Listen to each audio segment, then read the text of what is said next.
Okay, so this page is called the Fuzz. Now, I made this book, if you don't know. I made a book called the Kopialine drawing book. Here's another version of it I have. This is my other version, that's why the cover's all wrinkly. Open it up and you get to draw your own cover. It's a reverse coloring book, first of its kind. I have a couple versions of it, a couple of my own here. So this page is it's called the Fuzz. It's about a cop. So my other book here, I have it kind of prepared. I'll read to you, because on the back of each page, you can see there's a short description and some points to consider. And I just like to get kind of briefed before you get into the actual page. You don't need to read any of this. It's not important. It's kind of fun for doing it live. But essentially, I came up with a story for each page. When you're drawing, it's important for the pages you're drawing to have a story. It really helps in the long run for you to have a goal to get to, and it helps you depict the story well. And I think that's what an illustration really is. So I'll read that out here. It says, the year is 1980, and corruption walks the streets of New York. Officer Brubaker knows a thing or two about skirting the law, because he is the law. Brubaker does his best to bring in criminals that deserve it. He tries to be a good role model to young future leaders that look up to people in his position. With this level of corruption, he knows that if he wants to stay on the good side of his fellow officers, he has to take a cut, or else. His life may be on the line, but is his dignity for sale? I don't know. So, in the book, each page has a different point to consider. So here I say, try to imagine the line before you draw it, then put it down in one stroke. You know, that's cool. You can learn that, and that might help you. You don't have to always put it down in one stroke, but getting a visual for what you're going to do, that helps. Second one says, rather than just putting lines down, bring what you love into your drawing, and soon it will sing with your style. So what does that mean? That still is talking about our lines. You know, it's saying, but don't just put lines down. That maybe there's something deeper there. So if you love, beauty, bring beauty into it. Bring happiness into it. Bring joy. Bring anger. Whatever you value. And that'll be kind of your style. Maybe it's your line quality. So then the last one here says try some line variety, because making all your lines one thickness can be boring. So it's up to you, of course, but drawing in some varied level of line thickness is a great way to make a simple drawing more dynamic. One option to do this is to draw with light lines, and when you're ready, go in for another pass, which means redraw it with thicker lines where you think they could enhance the image. So then I have a nice quote on each page. The most wanted man in Wakefield Prison is the warden. Okay, so with all that said, the book itself, it's full of illustrations, and each page comes with things like that. So today, I figure I'm going to use Prismacolor color pencil again, but I'm just going to be using black. I've got a couple others here that are all sharpened, ready to go. I don't know if they're all the same exact kind of lead. I know Prismacolor is good, and then they have a scholar set, which it says still Prismacolor, but it's for like schools. So I'm going to stick with the Prismacolor at first. And then, I'm just going to have some fun drawing this page. And if you have any questions, feel free to send them in. Or if you're watching live, feel free to ask. I like to start just really randomly. I don't tend to have a formula for where I start. And maybe it isn't random, maybe I start just where I'm feeling like I'd like to start. And you can follow all these lines if you want. Just do the shapes, because the idea here is that it's a reverse coloring book, so the shapes kind of suggest to you maybe where you might want to put some lines. Because these are like sideburns, I'm gonna add some other lines in here just to try to break it up. Make it look a little bit more like hair.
So in order to keep my pencil tip, because this is, normally I like to draw with mechanical pencil, where you can get a nice sharp tip all the time.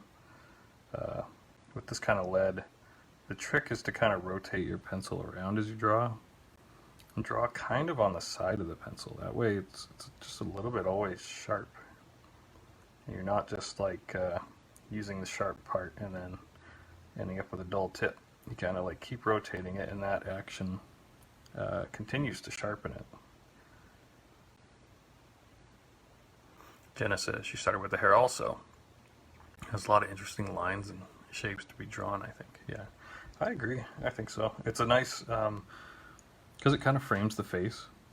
You could totally jump in on the eyes or whatever you want, but yeah, I think starting with the hair makes sense to me. It's kind of this, I think because it's a more chaotic, the stress isn't there as much to kind of like play with it, because you can be messy with it. Now this little bit here might be hard to see, but there actually is another curve there.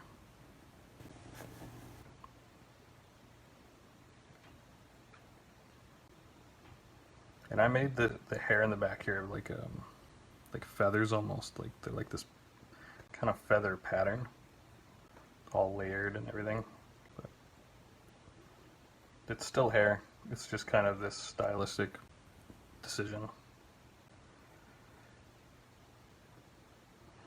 You know, part of the challenge of making a Kopialine book is how do I make distinctive colors and shapes to make an interesting drawing experience for people. It's a pretty big challenge. It's a design challenge. And this was just one of the solutions I had. I could have left it one giant shape, and it might have been boring then. So this was a way to add a lot of value to the area and really kind of give you something to play with.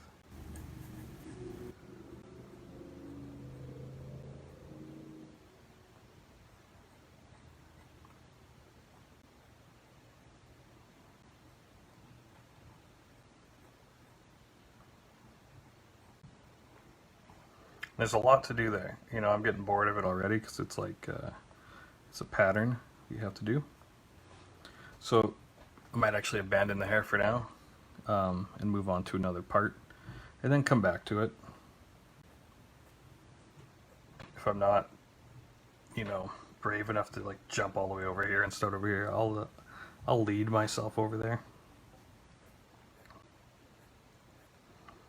And the experience of these books, you know, the goal was to make it like, how do I make a drawing book that's as easy as a coloring book is? So even if I never color, I can just open up a coloring book and it's easy.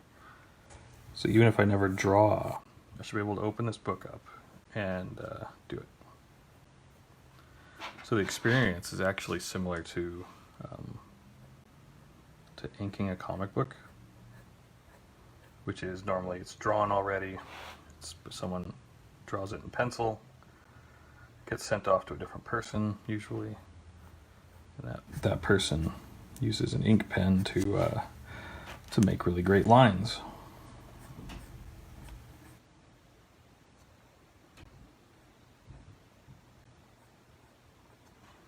So I made this part on his chin. He's got like one of those butt chins. I made that deep because I figure it'll look more interesting that way. It's got a nice puffy bottom lip like I do. One thing I noticed at a young age was everyone would tell me that my drawings looked like me. And it was hard for me to get it because like to see what they're saying is true, because I wasn't drawing me. I would be drawing this person or that person, but for whatever reason everyone always saw me in my drawings. And it took me a while to understand why. And that's really because when we draw, we're going to put down features that we're very familiar with, and you're probably the most familiar with your own features. They make the most sense to you. They look the most right. even if you're very judgmental. So I always end up drawing like a bigger bottom lip.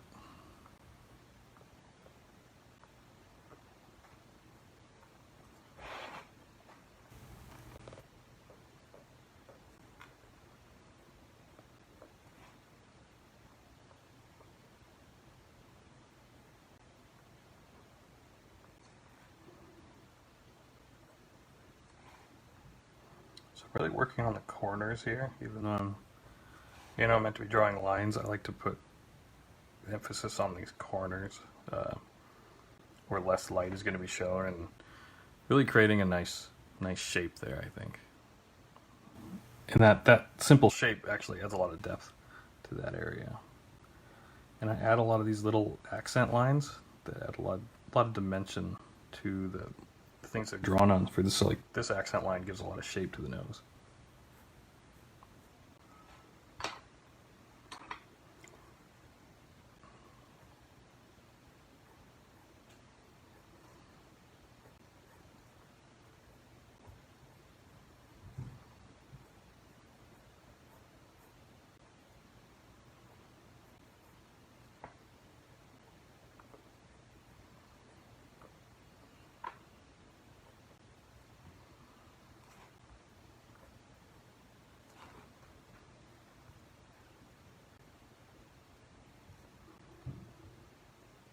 So I'm following the face here. I'm just following the lines that I'm seeing as I go along.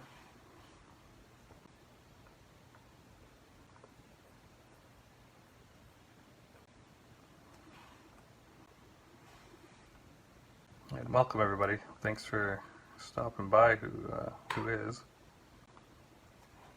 Seeing people popping in and out and checking it out. That's great.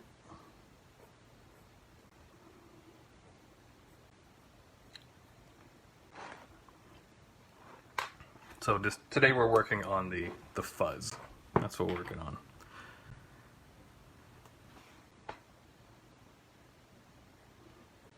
And I've been going for, I don't know, about 15 minutes. So far I've just been working on some of the hair, just using black pencil today.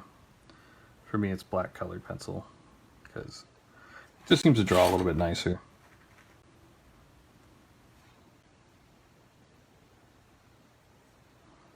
Now, I kind of did this page a little bit upon request. There was another page that was really upon request, and it occurred to me, people tend to really like drawing eyes. Like that's a human feature people are really attracted to. So I drew a page in here specifically because of that. And this page is no different. This one just features a portrait, of this kind of like this cop who maybe has integrity, maybe he doesn't. We're not too sure. He's standing here by a fence, kind of this, inner city kind of greenish color. And he's looking like he's not sure if he wants to take the money or not.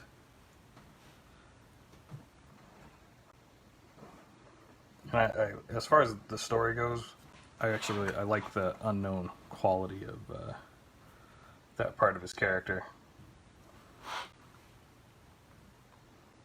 So the backstory isn't necessarily important. Ideally, the drawing would tell you a lot. So he's a cop, he's by a fence, he looks shifty. That's about it. That's all you're going to get from the image, really. Because it's not telling much else of a story here, other than like he's not wearing an undershirt, so you can interpret that however you like.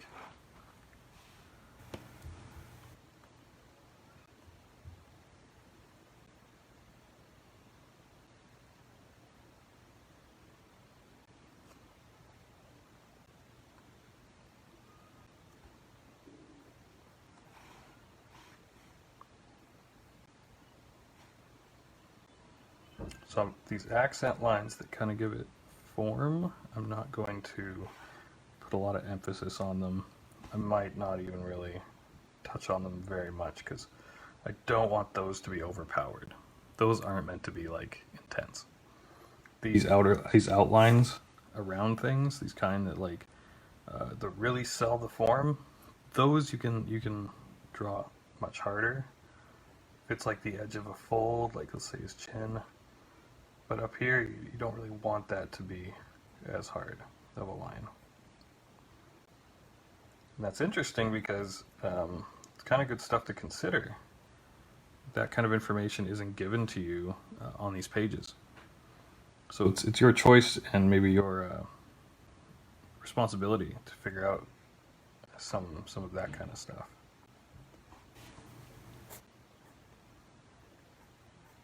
So now I'm going to the ear, because the ear is pretty complex. It took me a very long time to really understand ears.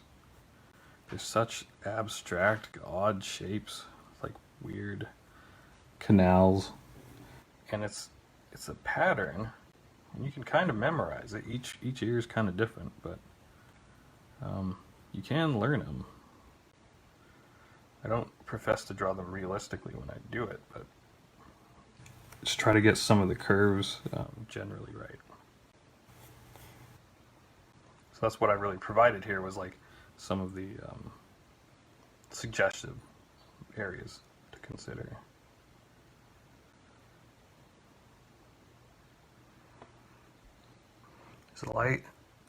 Is the light blue on the top part of his hat a highlight, or meant to be a bit of a badge?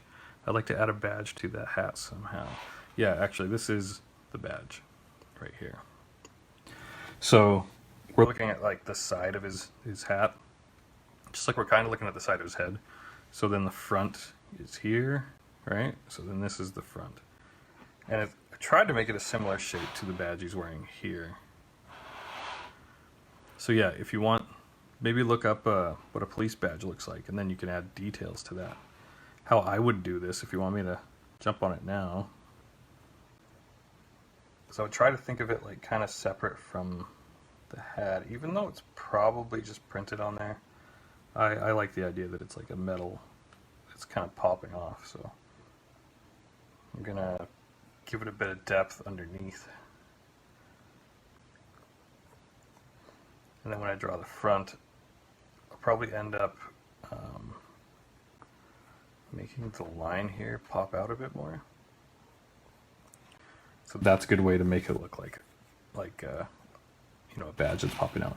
And also, anyone who's joining this, please share it on Facebook. I'd like to get more people involved and you know, participating at least to some degree, learning and seeing what this is all about. Especially at this time when everyone's just kind of like at home.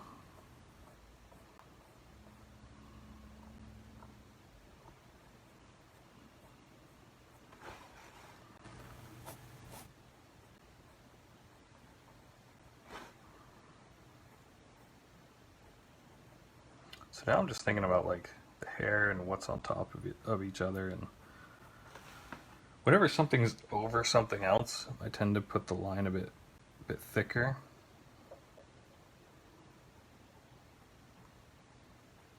And it's a simple rule to say, but maybe implementing it is challenging.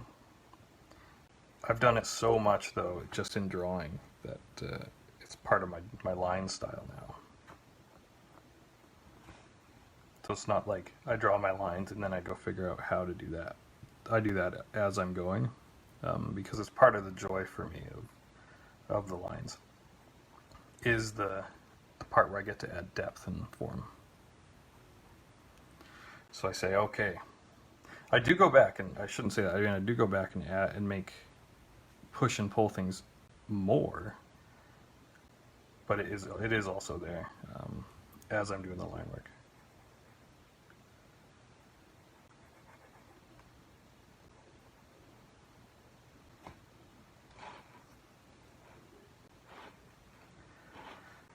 Okay, so what do I want to work on? I think I'll keep going on his shirt. His hair's starting to look good. I'm not like gonna power through his hair. That's just a bit too much all at once.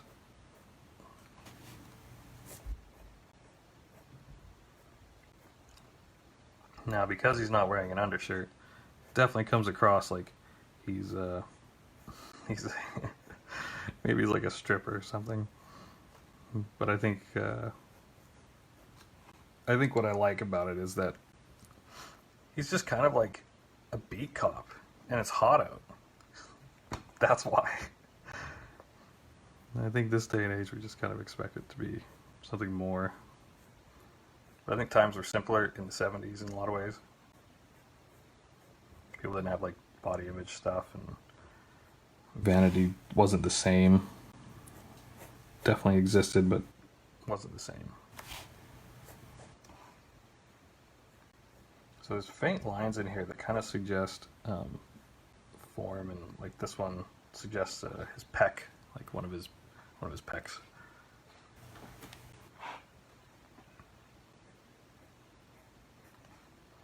So I'm actually working on. I have my second pencil now because I wanted to have something kind of fresh and sharp. But I'm still drawing on like the side because I want to kind of roll it as I'm drawing to keep it sharp. And you can use it to your advantage because when you do that, you'll end up with kind of a flat side and a sharp side. And the flat side is useful. It's not all about sharpness, you know? Sometimes you want like a thicker line without going over it over and over. So this is a collared shirt, so it rolls over here. This is kind of a roll. There wasn't an easy way to show that, so I kind of just made a lip here.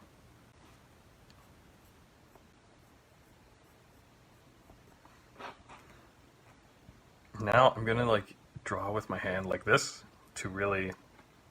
I'm not resting on my palm anymore, which is what I usually do. I'm actually resting kind of here, so that I can get a wider arc, and you'll see because this is the arc. I'm not just going to go for it. I'm going to slowly go back and forth, making sure I'm like putting pressure down when I want to, keeping that arc kind of like consistent.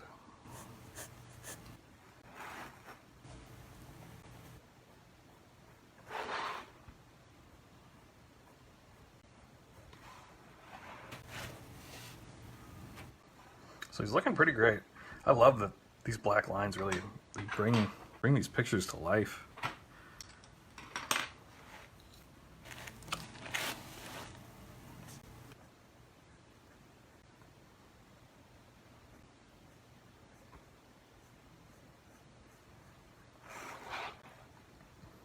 But drawing after a long day, it's pretty great. Definitely is rewarding. Just kind of soothing, and get to play and be creative and not worry and stress about all the stuff you have to deal with or be worried about, because that stuff will be there when you're done. It just kind of, I don't know, making space for it, making time for it. You can do that with meditation, you can do it with yoga, do it with exercise, do it with, I don't know, playing a game to some degree. Some of those things are stressful on their own. But this is like just a moment where you get to put your attention on something and be creative. I like to do it with cooking as well. So before I really execute some of this stuff, which means make it happen, like draw it, commit to it, I am actually looking at it. Now, I'm very familiar with these drawings, so because I made them, so I know what I like to do with them. But understanding what you're seeing before you really commit is pretty important. You know, seeing that, so these two lines were pretty well the same. I'll actually show you on my other book here, because I kind of have one prepared. You can see on this one, you see these two shapes are very similar. And same with these on this collar. Two very similar lines for some reason. So to stare at that and to try to figure out what the reason is could be challenging. So you start with one at a time. You might think that this one is actually like a shadow to the other one. But if you look here on this edge right there, you'll see the line doesn't continue up. So it actually is telling you that this other shape here is the shadow that this one is casting onto the shirt. Okay, so with that in mind, and that might be complex to follow, with that in mind, I drew the top one separate from the bottom one, because this bottom one's a shadow. Okay, same with here.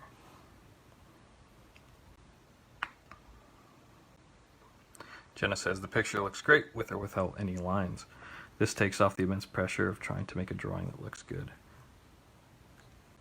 Yeah, I think so. I think that's a really good point. You know, you're not creating a drawing hoping that what you're going to make is going to turn out good in the end. There is some of that to this, because obviously you could really just kind of make something you're not happy with, but in the end,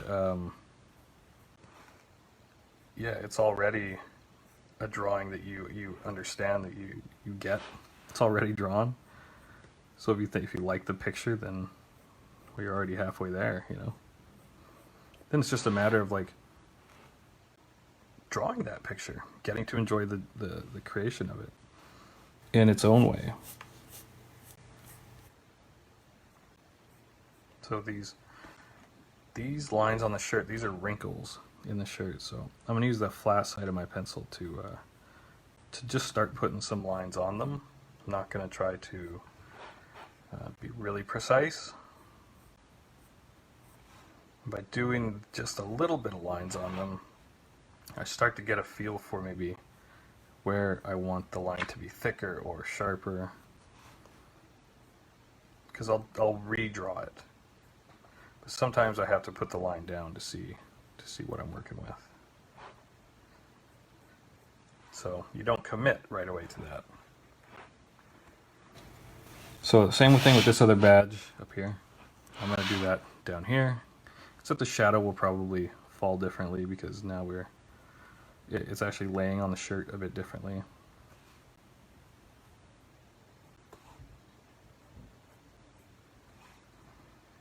And yeah, there is opportunity to draw something right on the badge. Maybe you want to give him a badge number, maybe you want to put his name there. His name is Brubaker, I believe. Is that his name? Yeah. I was looking at the back there just to see. So very simple. Follow the lines. So now I'm gonna copy the shape down a little bit. So by doing this, it really looks like it's popping off his shirt. Now I imagine this badge is round, so I'm gonna make a line on it, kind of like that, just to kind of show it's reflective. Maybe sell that it's a round metallic badge a little more. Now that's a line I just made up, so apologies if that comes out of the blue and scares you.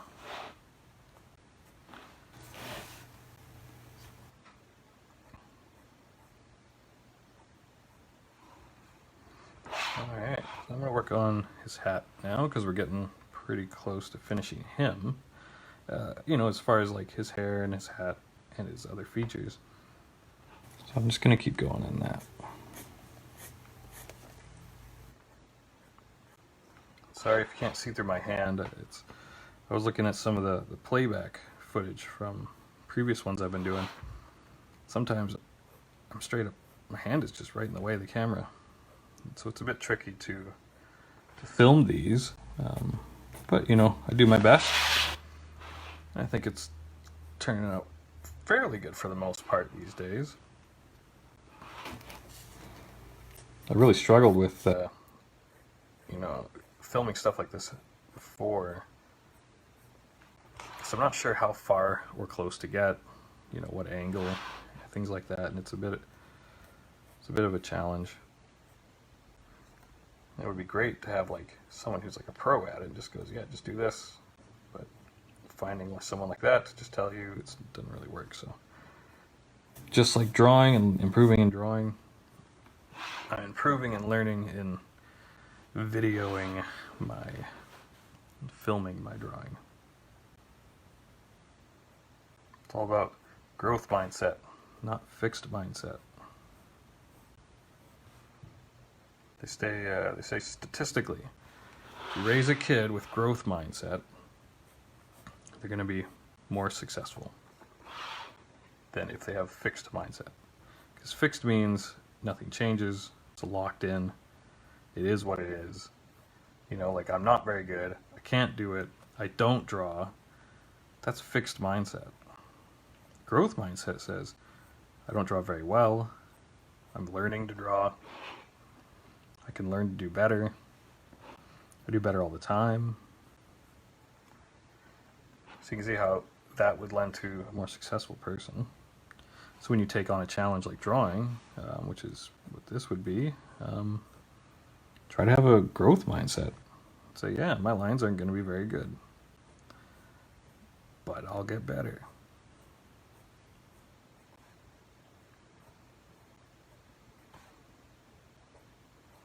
So I'm kind of just going back in and working on the hair a little bit. So I think I've addressed all the lines that were on here. So I'll give it a little close up.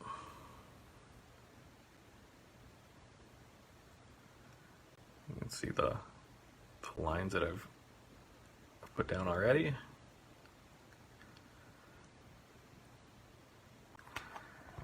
And so you don't even have to do any of the background if you don't want. I might, to try to understand a little bit more and create.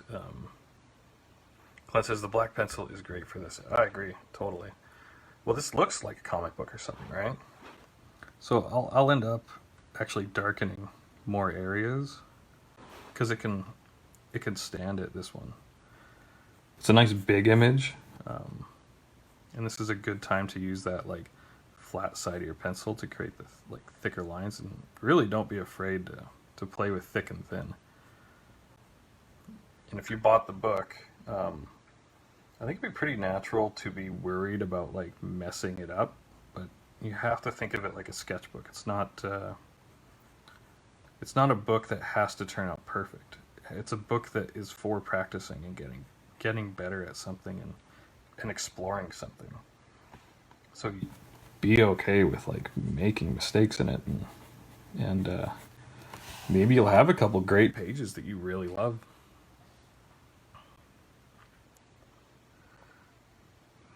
So Jenna says, I think it helps to see how you actually hold your pencil and draw and how you rotate the page though. But I hear you on wanting to cater to filming strategies. Guess it is best to balance it. It is, yeah. I mean, I'm definitely not holding back and turning my page anymore. It used to be, like, it depends what I'm shooting. If I'm shooting like a time-lapse thing, I have to tape the page down and not move it at all. But this is actually how I draw. I'll tilt my head all the time too, to try to look at my lines differently or what I'm doing a bit differently. I did forget this hair that's jutting out. Glenn says this seems like a fairly soft lead. It is, yeah. It's not even lead. It's not even graphite. It's literally like pencil crayon, right? So I don't know what it's made of. I think it's clay. Kind of clay with a pigment in it, but it's really nice to draw with. I definitely recommend picking up a set of Prismacolour pencils, or if you go to Staples, you can get the Scholastic kind of version, and they actually are Prismacolour. I don't recommend Corel. You know, a lot of those other brands, they don't use high quality clay, I think. So the drawing experience is much different, but that's a preference thing. They might be awesome. You might love it. So I won't knock it entirely. If there's any Corel lovers, I do love Corel, BTW. I just use like, I use pens. I use their water-soluble pens mostly. So you can see I've added thicker lines in here to really try to balance it out. And it really works. It's fun. And I could do that more. You know, I'll continue to do that probably on the face here.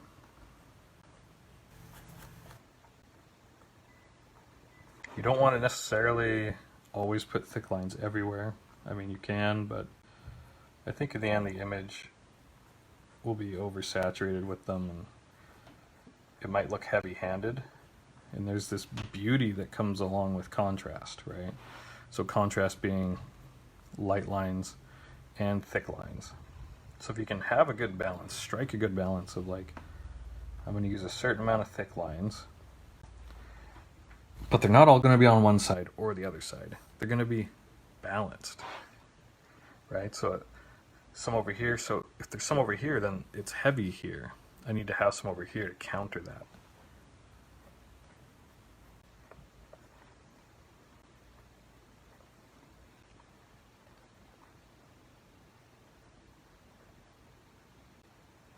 Now this second pass, where you're kind of redrawing, adding depth, really creating some fun lines, this is like really where you get to stylize. You could, anyway, take this opportunity to stylize a lot of the shapes and the lines and really emphasize them. You know, make it really pop.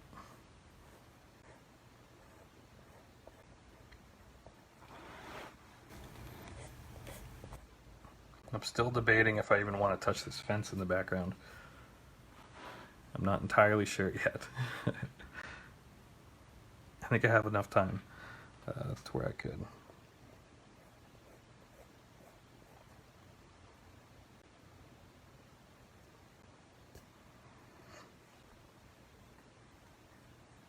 So these highlights here, I might put a little bit of line on them.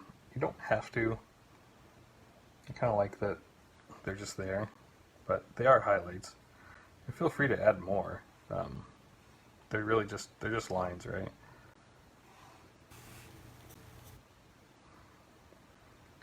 And even though he's clean shaven for the Force, I still want to give him a little bit of stubble because it'll just add to his testosterone levels.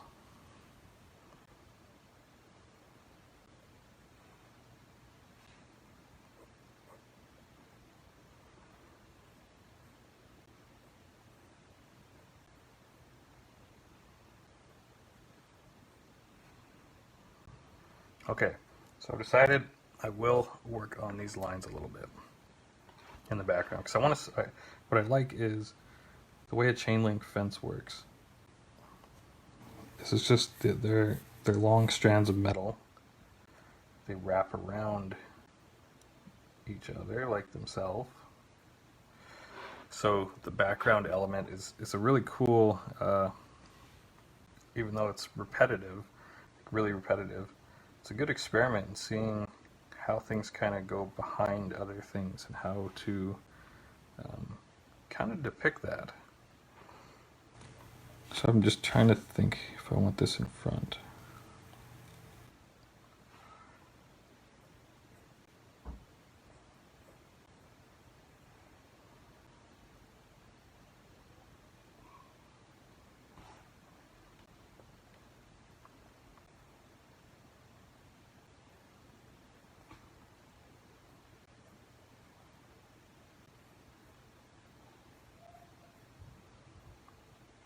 So this is where like patterns and rules become paramount.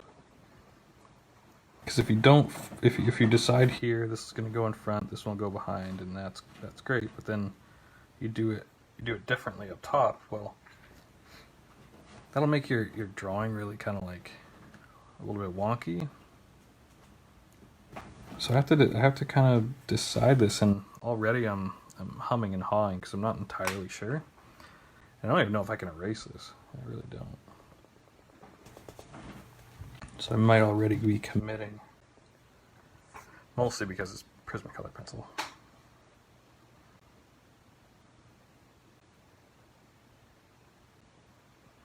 You know, I think I'm going to make them all do this right here. Yeah, this is complex.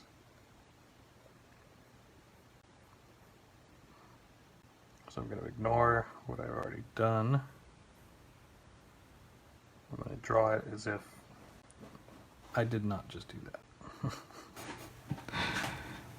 And then I'll make these all go over top. In the middle here, because there's where it rotates. Those ones will go behind. Okay.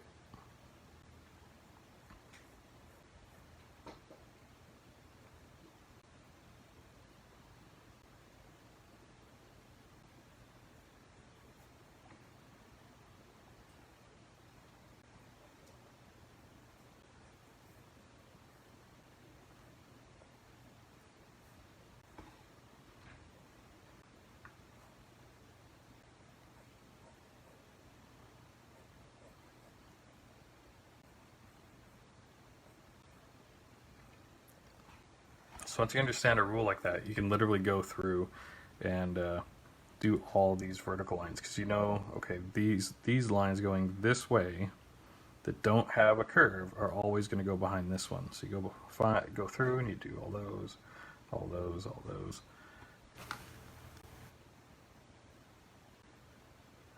Jenna's saying she's thinking about adding a plant that grows up the fence. That's awesome. I think that's super creative. Yeah, I think that this book, these pages, they're definitely they're all game for that. Tons of opportunity to do things like that.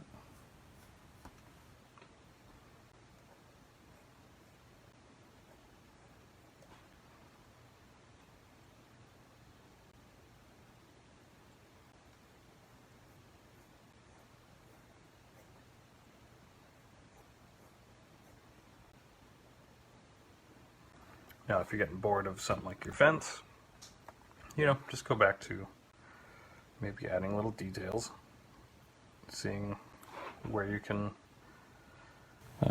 push form. So I know this ear is kind of round. It's like a cylinder that goes all the way around. So if I draw it like it's round, you know, if I draw my lines around it, you know, it'll look round. And that really goes for everything.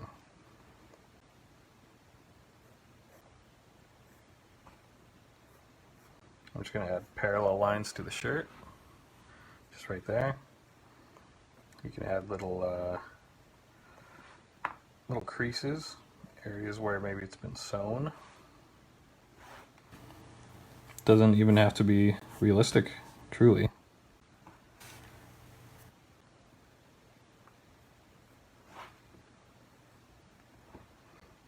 Just make sure you're consistent. So I'm going to do it on both sides because I did it on one side.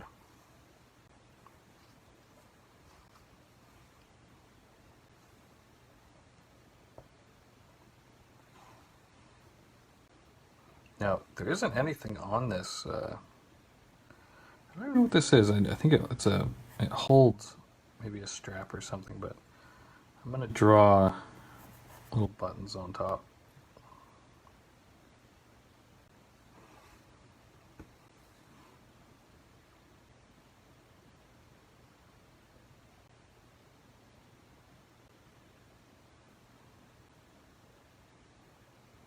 And I'm going to add like little bumps on the badge, really just emphasizing the line underneath.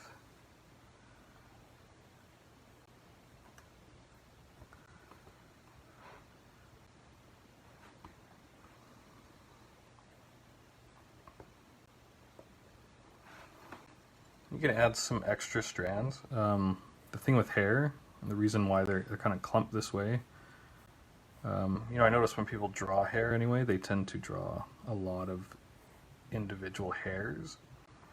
And hair really doesn't look like that most of the time, unless someone has really frizzy hair. It tends to clump and have more noticeable shapes.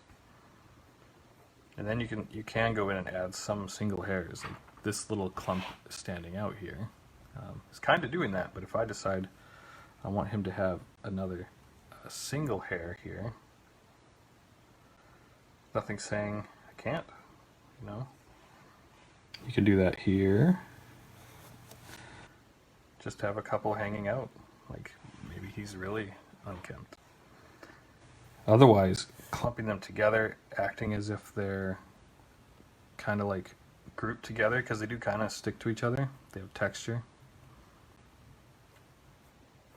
And you can observe hair to see this. You can look at reference pictures or take some reference pictures and really make your hair look really cool. Make it look realistic, make it just look stylized. It's up to you.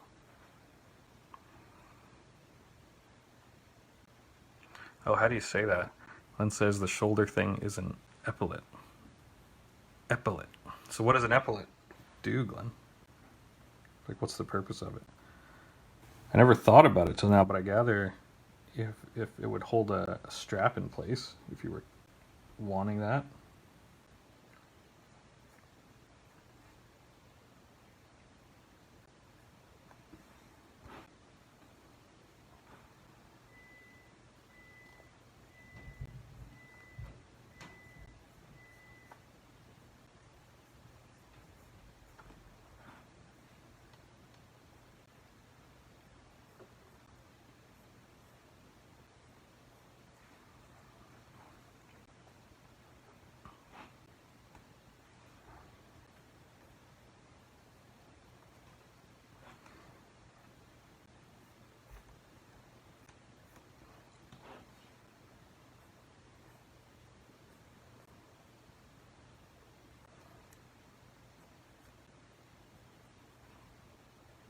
So there's a lot to do with the fence, as you can tell. And these pages really aren't meant to be done in one go. I can do them in one go, but if it's too exhausting, you definitely don't push people to do it in one go. I think like the fence and the hair and adding details and stuff like that, that kind of stuff can happen over days on one image, because you may even want to work on multiple images. I might switch from this to another page and say, like, these are the pages I'm working on right now.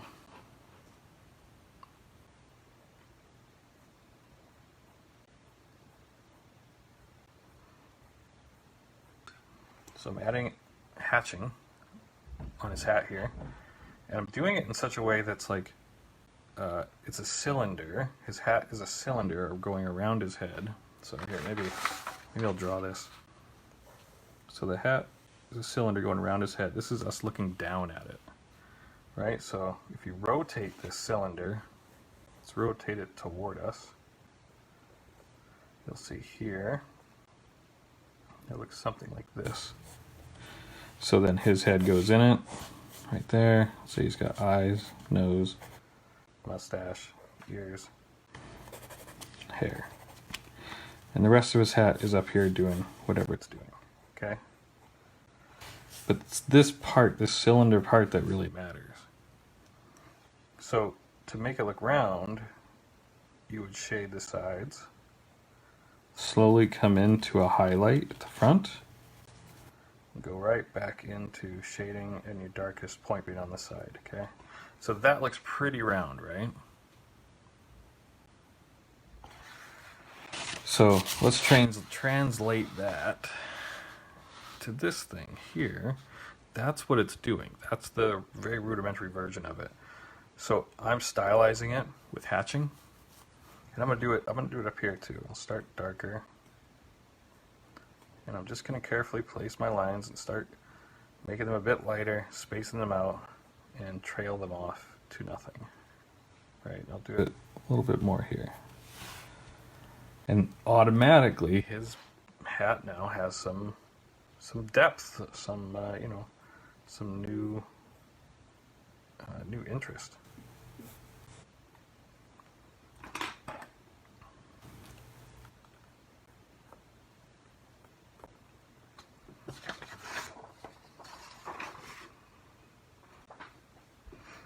Alright, so an epaulette holds a decoration that defines rank. Actually, sorry. So that strap is what holds the epaulette. Okay, yeah, I've seen those, I think. Okay, that makes sense. So it just holds the thing that shows rank. So he's a beat cop, so maybe it makes sense that he wouldn't have anything.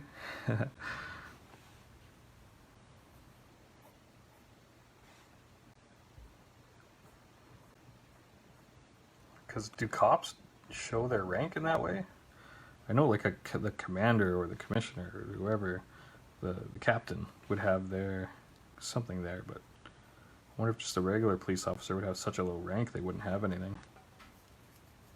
So I'm adding a double line here. These have very distinct shading, but I don't want to add shading to this. I just don't. I think it's more about lines. This here was a bit of an attempt to add shading, but that might be as much as I want to do. If you look up a wrinkly face, just Google it, and you'll get a lot of ideas for what you could do for wrinkles. You could add skin blemishes, you could add acne. I'm adding some worry lines here. He seems concerned. I'm going to give him some wrinkly eyelids, because why not? He seems like a wrinkly eyelid kind of guy. Okay. And just trying to like add some curves to these inner ear shape parts. The ear canal is right here, goes straight into the noggin, it's a medical term, apparently. It's not.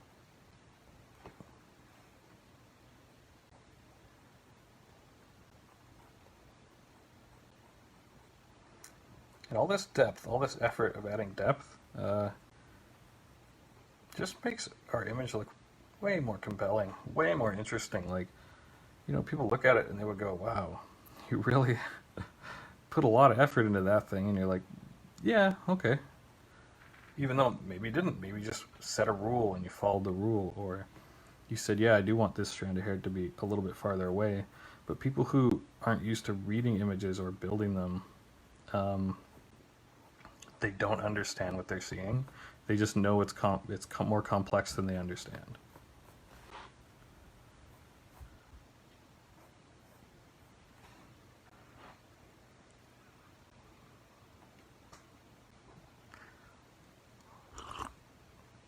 All right.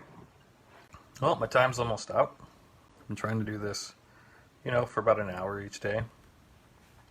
So I'll be back here again tomorrow to do another hour. Yesterday I just drew. I drew some characters for future Copia projects maybe.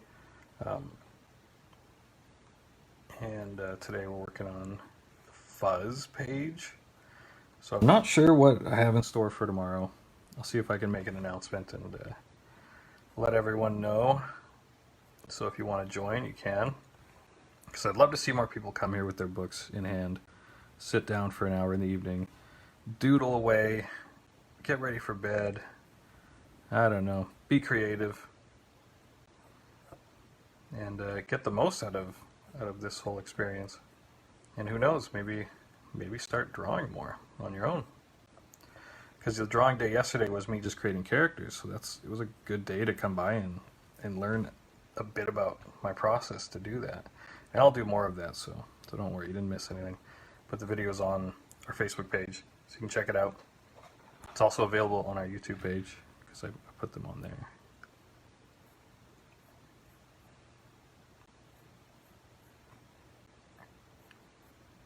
And I totally encourage question asking.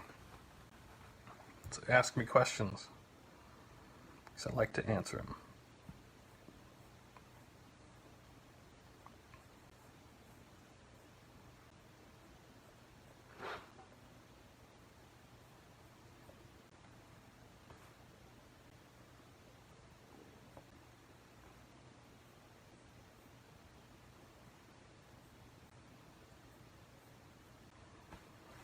Okay, I'm just going to do this a little bit more, and then I'll call it a day, unless anyone has anything else.